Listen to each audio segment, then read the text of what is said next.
Hello guys, welcome to the class. బోర్డో టూబ్లో attack chapter 20 నుంచి ఫుల్ చాప్టర్ అయితే రావడం జరిగింది. అయితే ముందు చాప్టర్ కన్నా ఈ చాప్టర్ చాలా ఇంట్రెస్టింగ్గా ఉంటుంది. మత్సురు కొనామరుని డిబీట్ చేసి తనని డివోర్స్ చేసుకోవాలని చూస్తాడు. బట్ కొనామరు వచ్చి మత్సురి అతన్ని డివోర్స్ చేసుకుంటూ ఉండడానికి కొనామరు మిత్సురిని ఎలా స్టాప్ చేస్తాడు. అలాగే మిత్సుకి అరాయ యోడో శారదా వియాస్ రయ్యు వైట్ వచ్చి చాలా ఇంట్రెస్టింగ్ గా ఉండబోతుంది. బట్ ఈ ఫైట్ లో వచ్చి అందరూ చాప్రతుకులో ఉండడం చూసుకోవచ్చు. ఇక లాస్ట్ కి వాళ్ళ టీమేట్స్ ని అలా చూసి శారదాకి మంగ ఎక్కువ షారింగ్ అవేక్నింగ్ అవుతుంది. ఇలా చాప్టర్ వచ్చి చాలా ఇంట్రెస్టింగ్ గా అయితే ఉండబోతుంది.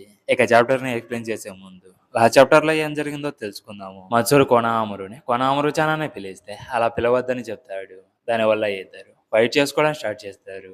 అలాగే ఇంకో పక్క రయ్యు విఎస్ మిత్సుకి శారద ఎవడో అండ్ అరాయ మధ్య ఫైట్ స్టార్ట్ అవ్వడము. అలాగే మిత్సుకి సేజ్ మోడ్ లోకి వెళ్ళడము. అరాయ తన స్వాడ్ తో రయ్యు ఐరన్ సాన్ తో డీల్ చేయడము చూసాము. అయినా కూడా వాళ్ళు రయ్యుని డిఫీట్ చేయలేకపోతారు. ఈ ఫైట్ లో వచ్చి రయ్యుదే అప్పర్ హ్యాండ్ అయి ఉంటుంది. ఒక పక్క కొనామరు ట్రబుల్లో ఉంటే ఇంకో పక్క వాళ్ళ టీం వచ్చి ట్రబుల్లో ఉండడం చూసాము. ఇక ఆ తర్వాత ఏం జరిగిందో ఈ వీడియోని లాస్ట్ వరకు చూసి like, comment and me friends కూడా షేర్ చేసి మా ఛానల్ కి సపోర్ట్ చేయండి. ఇక లేట్ చేయకుండా వీడియోని స్టార్ట్ చేద్దాం. ఇక కవర్ పేజ్ లో వచ్చి కొనామరుని చూసుకోవచ్చు.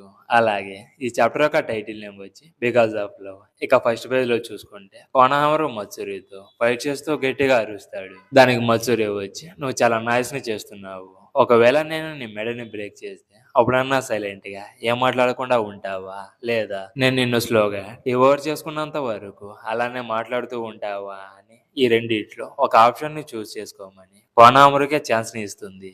ఇక అక్కడ నుంచి ఫ్లాష్ బ్యాక్ లోకి షీన్ అనే షిఫ్ట్ అవుతుంది. అక్కడ శిఖమారు కోనామరుతో సింజూస్ తో ఫ్రెండ్లీగా ఉండి వాళ్ళని మచ్చిక చేసుకోండి. ఇక్కడ సింజు సివిల్స్ కాదు, వాళ్ళు ఇంకా జస్ట్ చిల్డ్రన్స్ అని శిఖమారు చెప్పిన మాటలు గుర్తు చేసుకొని కోనామరు మత్సురితో నువ్వే చెప్పావు కదా నాతో మాట్లాడడం అంటే ఇష్టం అని, నా లైఫ్ లోనే ఈ రోజు చాలా స్పెషల్ డే అని చెప్పావు. ఇప్పుడు నువ్వు నన్ను డివోర్స్ చేసుకుంటే నేను చనిపోతాను. అలా జరిగితే నువ్వు మళ్ళీ నాతో ఎప్పుడు ఇలా మాట్లాడలేవని చెప్తే దానికి మత్సూరి వచ్చి నేను డివోర్స్ చేసుకోవడం నాకు చాలా ఫన్ గా అనిపిస్తుంది. అలాగే నేను డివోర్స్ చేసుకోవడానికి నాకు చాలా స్కేరీగా ఉంది. అయితే నువ్వు నా పక్కనే ఉన్నప్పుడు నేనుగా లేను. నువ్వు నన్ను ఒక టఫ్ సిచ్యువేషన్ లో పెడుతున్నావు. ఇక్కడ నువ్వు నాకు ఒక డేంజరస్ పర్సన్ అని అర్థమైంది. ఇక్కడ మాకు డేంజర్ గా ఉన్న ప్రతి పర్సన్ ని డిస్ట్రాయ్ చేయడమే మా బేసిక్ ఇన్స్టింగ్స్. బట్ సేమ్ టైము ఇక్కడ నువ్వు వచ్చి నాకు మాత్రమే సొంతము, ఎవరికి సొంతం కాదని చెప్తే దానికి కొనామరు షాక్ అయిపోతాడు. అప్పుడే మత్సూరి కొనామరుతో నేను డివోర్స్ చేసుకోవాలని ఉందని చెప్తే తన పవర్ ని యూజ్ చేసి హిమవరి ఎలా అయితే తన హెయిర్ తో ఎనర్జీని హీల్ చేసిందో అలా ఒక ట్రీని సమ్నింగ్ చేసి కొనామరు మీద అటాక్ చేసి తన బాడీలోకి దింపితే ఆ పెయిన్ కి తట్టుకోలేక గట్టిగా అరవడం చూసుకోవచ్చు. ఇక అక్కడి నుంచి మెచుకే గ్రోవియాస్ రయ్యు ఫైట్ దగ్గరికి షీన్ అనేది షిఫ్ట్ అవుతుంది. అరయ్య తన విన్ స్టైల్ జూట్సుతో రయ్యుతో ఫైట్ చేస్తూ ఉంటాడు. బట్ ఆ జూట్సు వర్క్ అవ్వదు. అది ముందు చాప్టర్ లో కూడా చూసాము. ఇక తర్వాత మిచుకి కూడా తన సేజ్ మోడ్ తో ఫైట్ చేస్తూ ఉంటాడు. అయితే ఇక్కడ రయ్యు వచ్చి అరయ అండ్ మిచుకి మీద అటాక్ చేసి ఈజీగా వాళ్ళని ఇంజురీ చేస్తే అది శారద చూసి మిచుగాని గట్టిగా అరవడం చూసుకోవచ్చు. ఇక రయ్యు ఇంజురీ చేసిన మిచుగా అండ్ అరయాని తన ఐరన్ సాన్ తో కంట్రోల్ చేస్తూ ఇట్స్ చెక్మేట్, ఇక మీ పని అయిపోయింది, మీరు నన్ను డిఫీట్ చేయలేరని అంటే అప్పుడు ఇంజూరీ అయిన ఆరాయ వచ్చి ఎవడో శారదా మా గురించి మీరు పట్టించుకోవద్దు,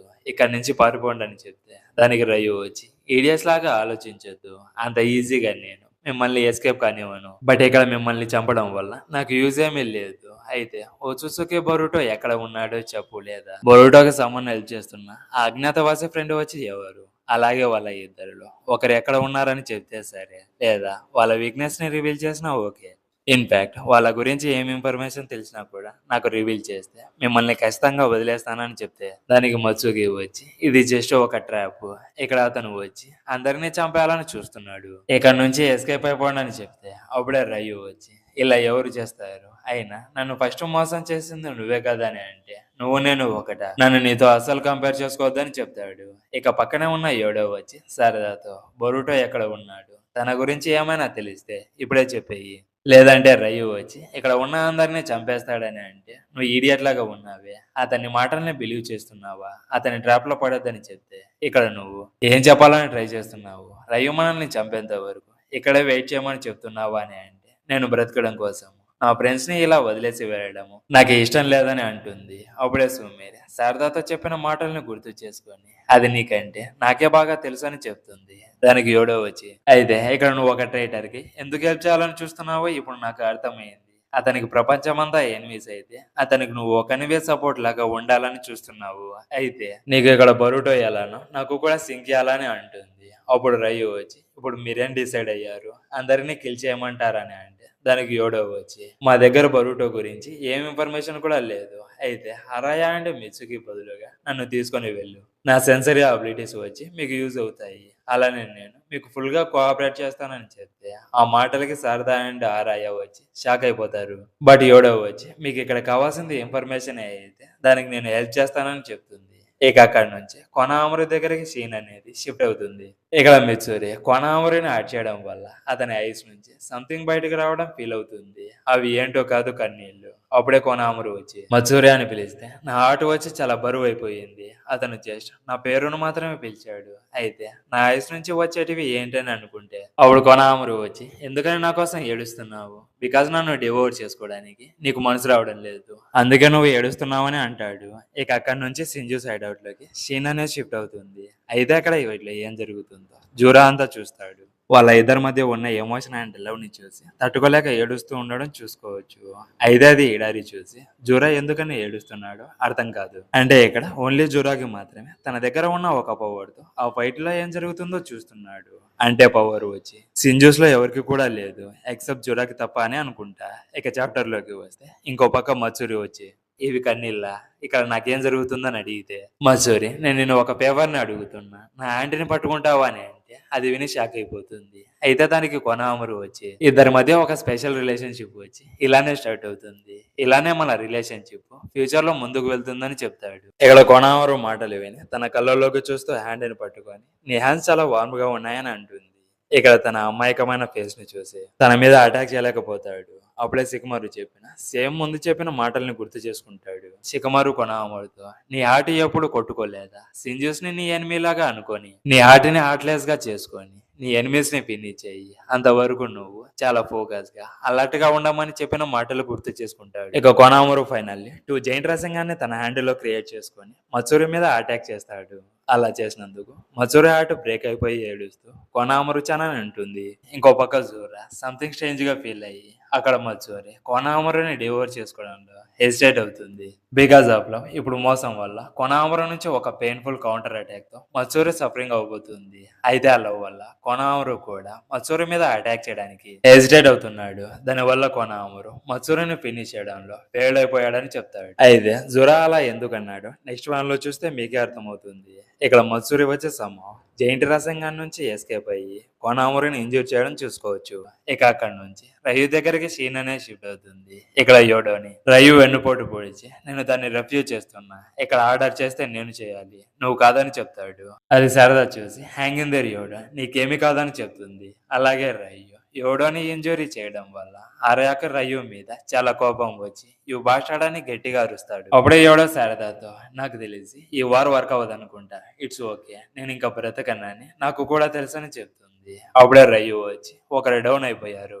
ఇక 3 మెంబర్స్ మాత్రమే ఉన్నారు. ఇప్పుడు ఇక్కడ ఉన్న అందరూ నా పెపర్స్ అయిపోయారని స్మైల్ చేస్తాడు. అయితే ఎవడో శారదాతో ఇది సరైన సమయం కాదు, బట్ నేను చెప్పేది విను శారదా, నీ గురించి నువ్వు బాగా అర్థం చేసుకోలేదు. ఇక్కడ నీ ఫీలింగ్స్ నువ్వు కంప్లీట్ గా అండర్స్టాండ్ చేసుకోలేదు. ఇక్కడ ఎవరి కోసం నువ్వు స్ట్రాంగ్ గా అవ్వాలని అనుకుంటున్నావు నాకు తెలుసు. అయితే ఇక్కడ నువ్వు చాలా కన్ఫ్యూజన్ లో ఉన్నావు, బట్ నువ్వు తప్పుగా అర్థం చేసుకున్నావు. ఇక్కడ నేను నువ్వే మోసం చేసుకుంటున్నావు అని అంటే ఇక్కడ ఎవడో దేని గురించి మాట్లాడుతుందో శారదాకి అర్థం కాక దేని గురించి మాట్లాడుతున్నావు అని అడిగితే ఇక్కడ నీ పవర్స్ ని వే చేసుకుంటున్నావు అని చెప్తే అప్పుడే రయ్యు వచ్చి ఆమెకి ఎప్పుడు చనిపోవాలో తెలియదు అనుకుంటా, చాలా పర్సిస్టెంట్ గా ఉంది, ఆమె చాలా పెయిన్ లో ఉందని అనుకుంటా, నెక్స్ట్ తొందరగా ఎవడని ఫినిష్ చేయాలని అనుకుంటాడు. అయితే ఎవడో మాత్రం శారదాతో మాట్లాడుతూ ఎందుకు నువ్వు నీ ఫుల్ పవర్స్ యూజ్ చేయడం లేదో నాకైతే తెలియదు, బట్ ఇట్స్ ఓకే, ప్రతి ఒక్కరి కోసం ఆ పవర్స్ ని నువ్వు యూజ్ చేయాలని అనుకోవడం లేదు. అయితే అది ఎవరి కోసం యూజ్ చేయాలని అనుకుంటున్నావు నాకు తెలుసు, నీకు క్లోజ్ గా ఉన్న సమ్వన్ ని ప్రొటెక్ట్ చేయాలని అనుకుంటున్నావు, దానికోసము నీ పవర్స్ ని యూజ్ చేయాలని అనుకుంటున్నావు అని అంటుంది. ఇక్కడ యోడో మాట్లాడింది బొరుటో గురించి. అప్పుడే రయ్యు ఓకేమో సూచిహా అని యోడాని చంపాలని చూస్తాడు. అయితే ఆ ప్లేస్ లో ఉన్న ఐరన్ శాండ్ వచ్చి సడన్ గా స్కాటరింగ్ అవ్వడం చూసి రయ్యు షాక్ అయిపోతాడు. అలాగే మిత్సుకి వచ్చి ఇప్పుడు నేను మూవ్ అవ్వగలుగుతున్నాను. ఇక్కడ ఏం జరిగింది?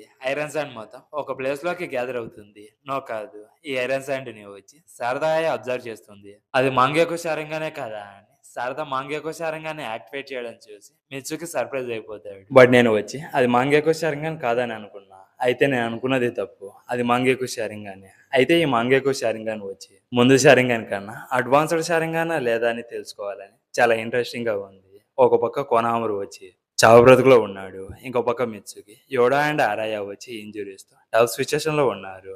ఇక శారద వచ్చి ఈ మంగకు శారంగాన్ పవర్స్ తో రయ్యుని డిఫీట్ చేసి కొనామరుని వెళ్ళి కాపాడుతుందా లేదా రయ్యుని శారదాని డిఫీట్ చేస్తాడా అని తెలుసుకోవాలని ఉందా? అయితే నెక్స్ట్ చాప్టర్ వరకు మనం ఖచ్చితంగా వెయిట్ చేయాల్సిందే. ఈ చాప్టర్ మీకు ఎలా అనిపించిందో కామెంట్ లో చెప్పండి. ఈ వీడియో మీకు నచ్చినట్లయితే like, comment and me friends కూడా షేర్ చేసి మా ఛానల్ ని సపోర్ట్ చేయండి. అలాగే ఈ వీడియోని ఎవరైతే లాస్ట్ వరకు చూసారో వాళ్ళకి చాలా థ్యాంక్స్ అండి. ఇలానే మా ఛానల్ ని సపోర్ట్ చేస్తూ ఉండండి. నెక్స్ట్ చాప్టర్ తో మళ్ళీ కలుద్దాం. Until then bye.